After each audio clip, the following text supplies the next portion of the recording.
You're listening to Sox in the Basement, a production of the Broadcast Basement Limited, where every show is 30 minutes of good and comes from a basement bar on the south side of Chicago.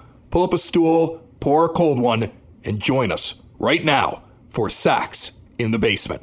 Heard everywhere podcasts can be found, and always at soxinthebasement.com. Sit on down here at the 9-foot homemade oak bar. Pour yourself a cold one. My name is Chris. His name is Ed, and this is Sox in the Basement, brought to you by Family Waterproofing Solutions.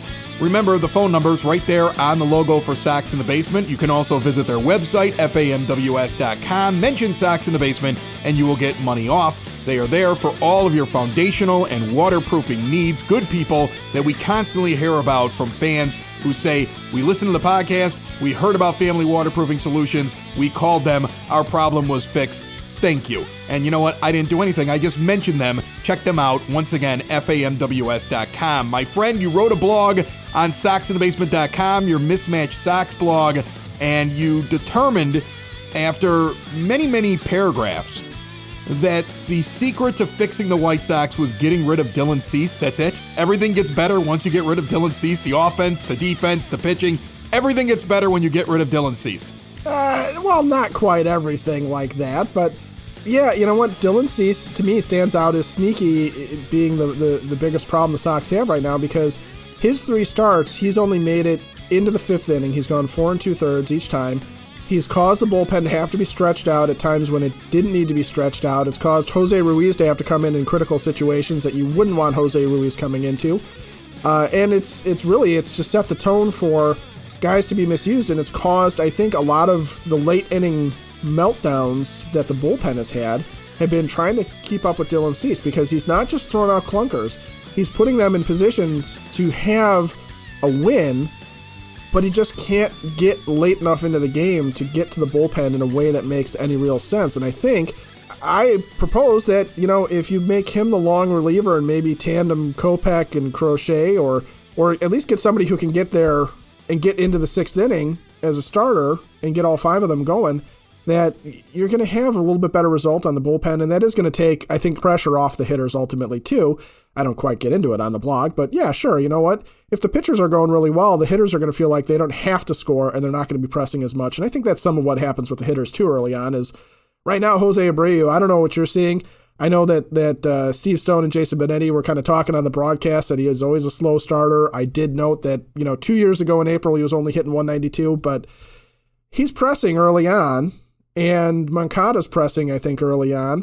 And you got some guys that are trying to do too much to live up to their numbers and their status. And if everybody just kind of is able to relax and know that the one of the best pitching staffs in the league is rolling, and everybody's slotting in perfectly, and there's nothing really keeping them down, kind of the way the Padres are doing, and the Padres aren't hitting very well, but they are one of the best teams in the league right now, I think the Sox could do that much better. I get why you would say get rid of Dylan Cease, because you're right. It changes how the bullpen gets used, and the way to Michael Kopech is throwing, everybody's like, oh, he's just coming off of Tommy John. No. We've never really seen a guy that had this much time between Tommy John and now, because he took last year off. He's ready to go, and he's good. And if Lance Lynn is only out for a start or so here, I would be all for a rotation that has, right now, the way it lines up, it goes Giolito, Rodon, Lynn, and then you have, Keuchel and go Kopech? Yeah. If Rodon is what you've seen in the early going, especially the first couple of games, then you're fine with that rotation. You're happy to move forward with it. And Dylan Cease goes into the bullpen and works things out. I've heard Steve Stone talk about guys get better in the bullpen. I've heard other pitching coaches say it. When you're having a problem, get into the bullpen, work it out. Dylan Cease needs that right now. As for the hitting, though, I geeked out today. Oh, did you know? I did. Let's talk about whether or not guys are being used in the right way. We have certain players that hit very well against left-handed pitching. We have a few that hit well against right-handed pitching. There is a perception there is not enough guys that hit well against right-handed pitching. We have personnel that's been provided to a manager, and a manager has to figure out how to use that personnel. And at the beginning of last season, we sat down and did a similar exercise by looking at certain players on the White Sox and their career stats and their stats from 2019 and tried to figure out how should they be used, who's available versus lefty pitchers and righty pitchers. How do we find more offense for this team? And I think it makes a lot of sense right now based upon the ups and downs of the White Sox offense to try to do this again. So what I did is I looked at OPS. That is your on-base percentage and your slugging percentage added up. It takes into account the fact you get on base, and it awards extra points for the amount of extra base hits that you get. So looking at an OPS as the definitive way to figure out the offensive contribution of players, I broke things down not only by career numbers, but also 2019, which is the last complete season, and then last year's 2020 shortened schedule. And I looked at a certain amount of players here, Ed. I looked at the core guys: Abreu, Moncada, Anderson, Grandal. Also, Luis Robert and Nick Madrigal, even though it's a small sample size in 2020, and also Adam Eaton. I also put in Eloy Jimenez and Adam Engel because the two of them are injured players that you would have expected to have around. And then I left in Encarnacion, Mazara, and McCann. 3 guys that were part of your lineup in a big way in 2020 and are no longer part of your team, just for comparison's sake. And I tried to break down, where do we have really good hitters and where are we lacking as a team? Are you intrigued by this? I'm very intrigued, and I agree with you that using OPS makes the most sense, because if you got a guy like Madrigal who's going to be an on-base guy, but a low slugging guy, if he's got a high OPS, that means he's doing his job. But if you've got somebody like Grandal, who is a balanced, high on-base, high slugging guy, and he's got a high OPS, he's really doing his job. And if you've got somebody like, say, Encarnacion should have been, where he might be low on base, but he's going to be high slugging, he also should have a high OPS and be doing his job. So I broke down everybody's OPS, and I decided that an OPS over 1,000 is basically you're a Hall of Fame player or had a Hall of Fame season. And I think that's pretty accurate. That's really lofty. Right. Over 900, you're an all-star. Yes. From 840 up, you got high-end production. That's about where you want him to be. Right. From 750 up, you're above average. Yeah. If you're 700 to 750, I put you average. If you're below 700, you're bad. And then I have some people that actually have OPSs below 600, either against a lefty or righty. They should never see a lineup. That's how bad they are against that style of pitcher. That's you and me going out there kind of bad. Right, exactly. All right, so let's take a quick overview look at the White Sox in terms of career. Guys, their career numbers. And remember, Robert and Madrigal, we're just looking at basically this very small first couple of weeks of 21 and their 2020 season. So we don't know exactly for sure if it's going to end up this way, but this is where they would sit along with everybody else. The White Sox have 2 guys against lefties that have all-star OPSs, and 1 guy against righties that has an all-star OPS. Abreu and Robert against left-handed pitching, and unfortunately, the very injured Eloy Jimenez against righties. Really? The next level down shows that Tim Anderson and the no longer with us Edwin Encarnacion would be in the top 4 with Abreu and Robert against lefties. You only have 1 guy that's considered to have high-end 840 plus production against righties, and that's Jose Abreu. After that, you have pretty much guys that are in that above average range, somewhere between 750 OPS to 840. And you can actually get down to about 8 guys on either side career-wise. So there's higher end production against lefties, but it's not a massive drop-off when you look at the career numbers of White Sox hitters, when you're trying to figure out against right-handed pitchers or left-handed pitchers. So first off, we have to dispel the notion that the White Sox are just, they're so bereft of anybody that can hit a right-handed pitcher that they're just never going to be able to do well against righties. They have guys that can do it. They don't have superstars as much against righties as they have against lefties, looking at career numbers, but they have guys that can do it. Does that surprise you? No, it does not, because if you look at the lineup, your left-handed batters are Yermin Mercedes, who really has had one very, very good season, and then the rest of it has been pretty pedestrian. So from a career standpoint number, he's not there yet.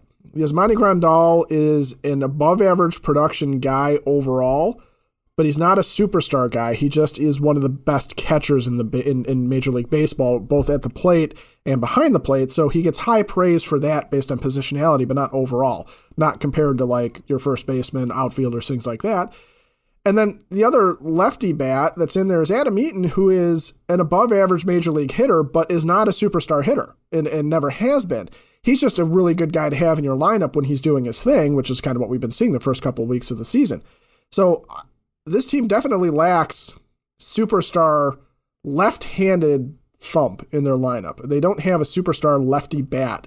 And that's where in the offseason we were looking for a guy like Michael Brantley, who is more that guy. Sox in the Basement listeners, do the hard work. And if you're a hardworking man or woman on the South Side, you need to be outfitted properly. And that's why you should visit Red Wing Shoes in Evergreen Park, New Lenox, and Geneva. A work boots specialty store that carries sizes from 6 to 16 and feet as wide as 4E. A 115-year-old company that came out of Red Wing, Minnesota. And one of its largest stores in the entire Midwest is in Evergreen Park, Illinois, ever since 1976.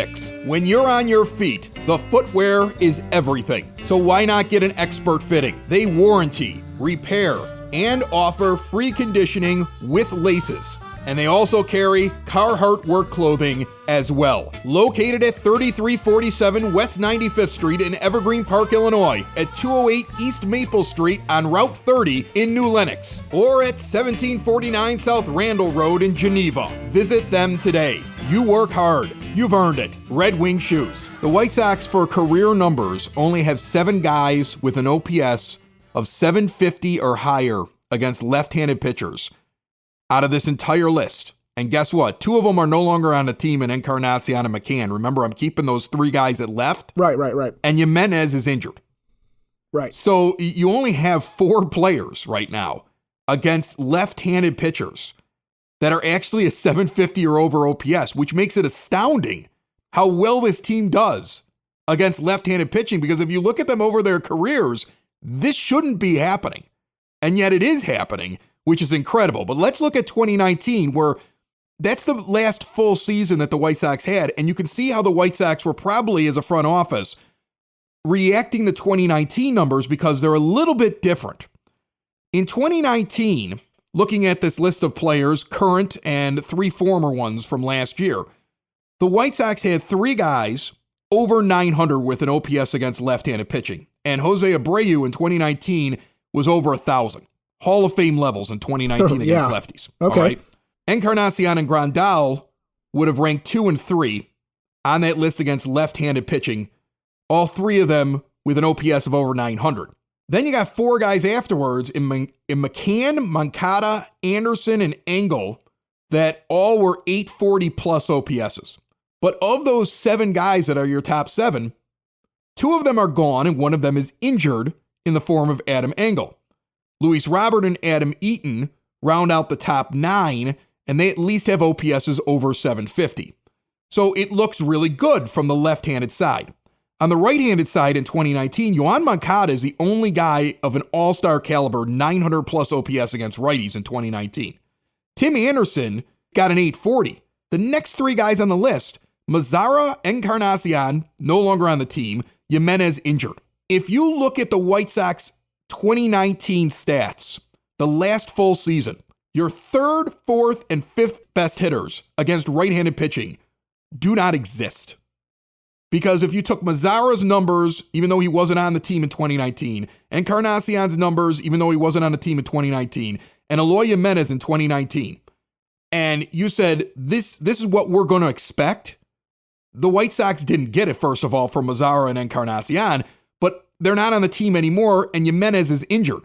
That's a big chunk out of your right-handed, your guys hitting against right-handed pitching. That really gives you a big drop-off, because you want to know what the next best guy against righties is? Nick Madrigal. Huh. If you take 2019 stats, and I'm using Madrigal's 20 because he wasn't around in 2019, but if you take 2019 stats and Madrigal's 20 stats, your top 3 OPS guys that are available to Tony La Russa right now against right-handed pitching are Yoan Moncada, Tim Anderson, and Nick Madrigal. Yeah, only one of those guys is really a run producer, because Anderson and Madrigal they're your table setters. And I know Anderson can drive the ball out of the ballpark. I know he can hit for some power. Madrigal's doubles are going to be, base hits that he runs into a double, but you don't have the guy in the middle of this lineup that just absolutely rakes against righties. And I think, when you're talking about them chasing down somebody like Jock Peterson, then when you look at it in terms of these numbers, that makes a heck of a lot more sense because you don't necessarily care if he's in the lineup against lefties or if he's a strict platoon player because you don't need him to be. You've got some options there to platoon with him, but that's who they were trying to target, and that's what they're still missing and that they didn't accomplish in the offseason. Now, if we look at 2020 numbers, the guy they probably thought was going to help them was Eloy Jimenez. In 2020, Eloy had an .898 OPS against right-handed pitching. In fact, he was better against right-handed pitching than he was against lefties. Abreu as well. Abreu had a 1018 OPS. He was over 1,000 against right-handed pitching.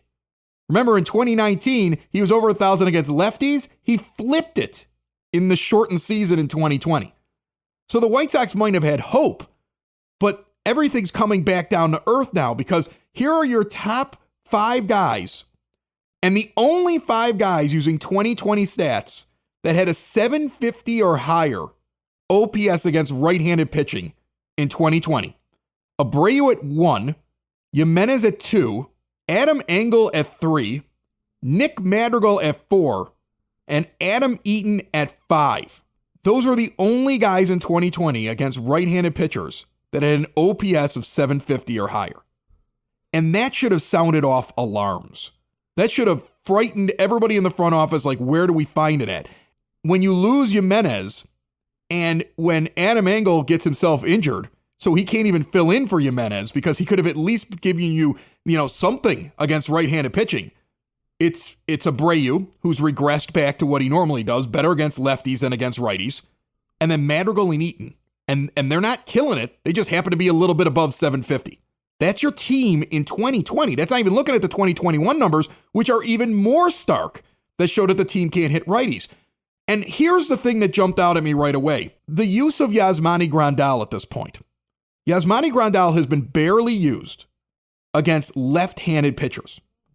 Tony La Russa has been using him mainly against right-handed pitchers, although Grandal is better against lefties.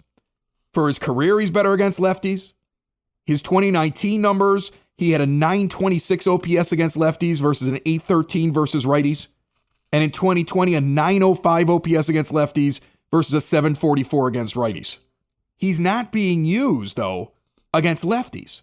He's being played against righties because of the desperation. Because right now, he would rank right behind Eaton as the next guy up in terms of production against right-handed pitching.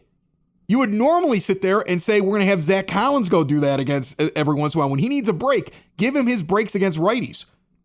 But as just an average hitter against righties, he's one of your top options right now when you look at what is available on your team. That right there shows that La Russa has to weigh, even though he would produce so much more against lefties, I need him against every righty that we face because I don't have enough guys that can hit a righty. Well, and that becomes a failing on Zach Collins, too, a little bit. And what I think you have to hope, if you're the White Sox, is that Collins, as a left-handed batter, becomes more dangerous against right-handed pitching and has more of a traditional split, because that way the days off for Grandal are going to be against, say, Nathan Eovaldi. But you would hope that he would be a guy that his strength would be going against right-handed batters. And you would also hope that, when you're talking about the guys that are available right now, like you said, with Abreu flipping back to being more dangerous against lefties and against righties. He's not dangerous against anything right now. He's just bad. No, right now he's not dangerous against anyone. You're right. Bad right now.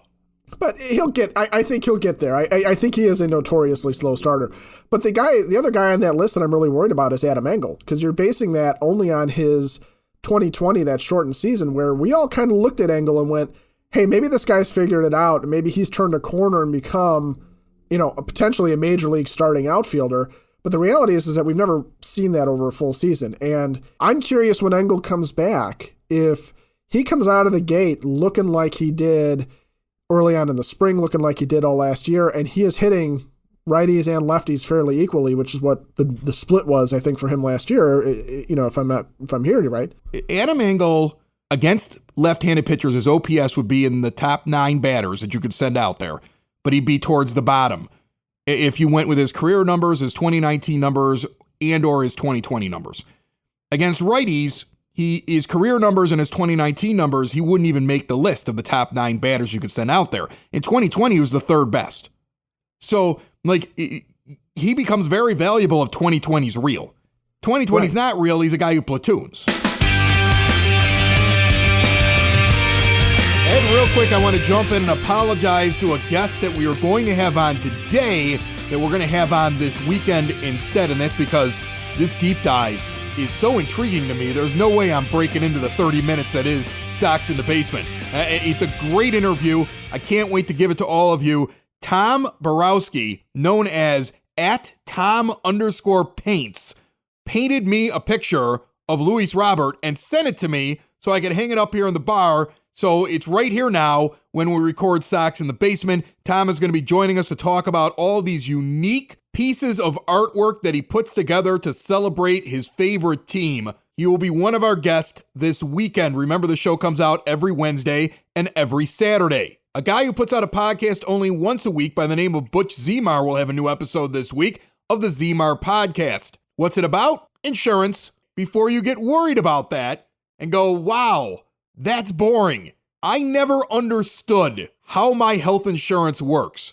how companies go out and get health insurance for employees, how you can end up spending a ridiculous amount of money out of your own pocket, how your business overpays, and what ways you can avoid spending so much on health insurance until I started helping him with his podcast. I'm not on it. I just help him put it together. But check out the Zemar Podcast everywhere podcasts can be found. And also at elitebenefits.net. If you are a CFO, HR professional, or owner of a company and you're tired of typical health insurance premium increases each and every year, Butch is over there at elitebenefits.net and he wants to help you out. And as he explains in this week's podcast, now is the time to start preparing. You don't wait until open enrollment at the end of the year. Now is when you start asking questions so you can save your business and your employees a ton of money. Get in touch with Butch right now. Shoot him an email, butch@elitebenefits.net.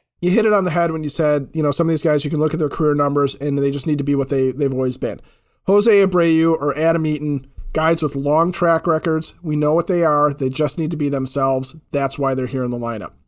Yoan Moncada needs to be 2019 Moncada for a million different reasons. He can't be 2018 and he can't be 2020 Moncada. He's got to be 2019 Yo-Yo, and that is a huge key for this team, is getting him going, and I think that that's what's held them back so far more than anything else, even Abreu's slow start. But between using Grandal correctly, between hoping that Madrigal and Anderson are the table setters that you expect them to be, the biggest holes are, and the biggest questions are, is Yermin Mercedes Eloy Jimenez light? Is he diet Eloy at this point? And who is that other guy? Because somebody does have to step up and take that left field spot. And I think everybody expects it to be Andrew Vaughn will come out of this and hit. He's got to be given an opportunity to do so, and I think he will be. I do wonder, based on the 2020 usage, based on, the advancements that he made, I do wonder if we are going to be stuck with Adam Engel and whatever he has become, and if that's going to be enough. And if he is 2020 and he builds on it the way you want Robert to build on his 2020, if Engel builds on his 2020, I think the Sox are fine. Meanwhile, you got Nick Madrigal right now just a little bit off his pace for what he does against righties and way up against left-handed pitching. Okay? It's going to be the rookies. It's going to be, when I looked at these numbers, the thing that struck me the most was, you can look at guys like Abreu and say, I know what his career is. If he can get to his career, he's fine. You can look at a guy like Tim Anderson and say, you know what? TA is he is what he is. I don't even trust his career numbers because they take into account some bad years that he's never going back to doing again. So I look at his 2019 and I go, that's pretty much what he is. He's a very recent career. Right. He's a recent career when you look at it. I look at Yasmani Grandal. He just needs to do what he does for his career. I believe that you're going to get Abreu's career and Grandal's career. I believe these guys are going to get going. I look at Luis Robert. I see improvement. I look at Nick Madrigal. for all the crap that he gets for not having a bunch of extra base hits and he's never going to hit a home run. He produces, and he actually produces very high against right-handed pitching, higher than most players on this team right now. We're lucky we have him in there. He just knows how to hit. Right. He just knows how to put the bat on the ball and get it in play. And yeah, he's not going to have enough power to make him a superstar. But I think what you're seeing with Nick Madrigal is exactly what you expected to see, or should have expected to see. And I think he is a huge asset. And I think he is going to drive right-handed and left-handed pitchers nuts because of all the stuff he does with 2 strikes and how he works counts and everything. But you're still missing the superstar against the right-handed pitcher. Well, yeah, but he got hurt. I mean, it's Eloy Jimenez. Eloy Jimenez, right. We keep talking about how he cost you 4 games because, like, that's his, probably what his wins above replacement would have been. But it might be far more if you can't find somebody else to replace his bat against right-handed pitching. Because here's a guy who hit .964 for his career so far against right-handed pitching. He's actually better against righties, which is surprising, but it's true.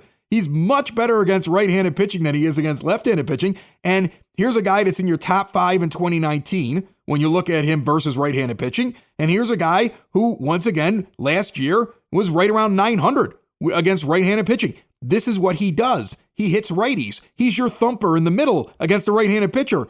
And you don't have him right now. So somebody needs to replace that. And we've been really fortunate that Yermin Mercedes is hitting as well as he is, because the moment that goes away, the hole is going to get so much worse.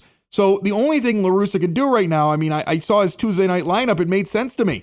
He had to get a day off from the field for Abreu, obviously. He decided he needed to put him at DH. And he decided, but I'm not taking Vaughn out of the lineup because he needs consistent at-bats. And Yermin is essential right now to my offensive production. So he's playing first. And I saw people criticizing it, and I was like, well, what else is he supposed to do? That was my response too. Why not? If you can't unlock Andrew Vaughn, you're in big trouble, right? And if you can't get Yermin into the lineup right now, based upon the way these guys are hitting, you're in big trouble. And you can't sit there and bench Abreu because you need him to work through his slow start like he has in the past and get to his career numbers. So you have to do what he did on Tuesday night. And the numbers show that he had to do what he did on Tuesday night. These guys are essential to this team. You can't sit there and say, well, Andrew Vaughn sucks, sit him down. Then who's going to give you the production that you need? Because you don't have anybody else that looks like they can do it. Not consistently and not long term. This is the problem. The White Sox rolled the dice in the offseason on the idea that they didn't need a bat to go into the middle of their order because they had enough, and this kid, Andrew Vaughn, was going to provide that for them. And when Jimenez got hurt, that's why it was so scary. Right now, Jimenez's absence is being covered by this insane start by Yermin Mercedes, folk hero of the South Side. But that extra bat in the offseason is still missing, and it really is missing against right-handed pitching. And that's why Andrew Vaughn has to be in there every day, because until you find a solution to that, you're in big, big trouble, okay? And really, the only solution down the line is, do you believe that Adam Engel comes back and rakes against righties like he did in a very short season last year? That's it. You look at the numbers; those are your best 2 options. That's pretty much it.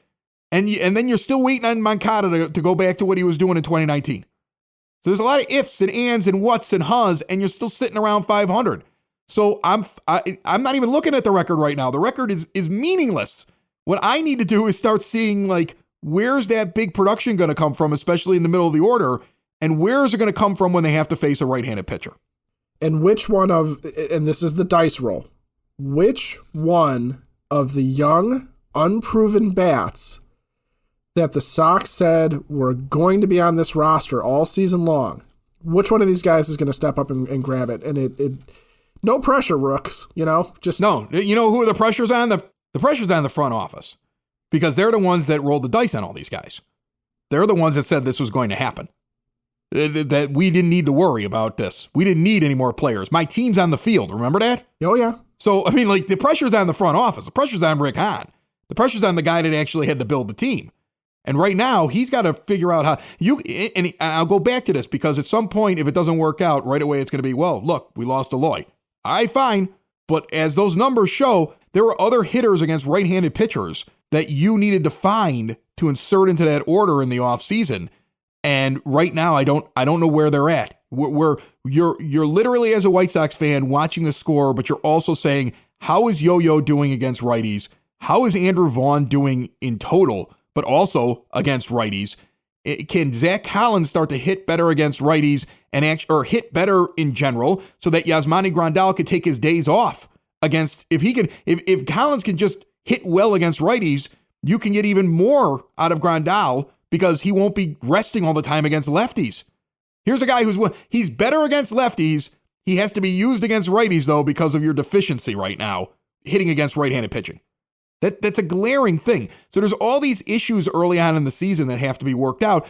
And as a manager, I agree with the idea that you're going to have to just put him out there and play. You're going to have to let this sort itself out over the next 30 days or so. And then you're going to have to sit there and say, this guy's shown me something. This guy isn't. He's hitting the bench. Next person gets another chance. Because you're going to have to figure out what is the combination that produces the most amount of runs for you. And your biggest issue right now is against right-handed pitching. And you cannot go the whole year sitting there saying it'll all work itself out, because it's not going to work itself out. You have to figure out what combination gets you to that. And some of these young guys have to start hitting. And for White Sox fans that are upset because of the way that we didn't jump out of the gate here, it was more likely that a lot of rookies were going to struggle early on. Like Ed, if you sat there at the beginning of the year and you told me, Chris, you got $100, you got to tell me this. Will the rookies struggle out of the gate, or will they just come out gangbusters? I would have picked struggling out of the gate right off the bat. And you would have been at least 1/3 correct in that regard, because I think Madrigal and Mercedes have come out gangbusters. I guess so, but I mean, you needed more than that, right? But you needed more than that. Yeah, you do. When I'm talking about you needed whoever was going to be. You needed Andrew Vaughn to come out, and you needed Jimenez healthy, I guess. I guess that's the thing. This was a quest starting in the offseason, and it's going to keep on going until somebody does it. And hopefully it's Andrew Vaughn, because that was plan A going into the season. But somebody else in that lineup, besides Eloy Jimenez, had to be that guy against right-handed pitching. And that's what we're looking for right now is, who is that guy? Because we need him. Jake Lamb? Oh, okay. Sox in the basement. Sox in the basement. Sox in the basement. Sox in the Basement. Heard everywhere podcasts can be found, and always on soxinthebasement.com.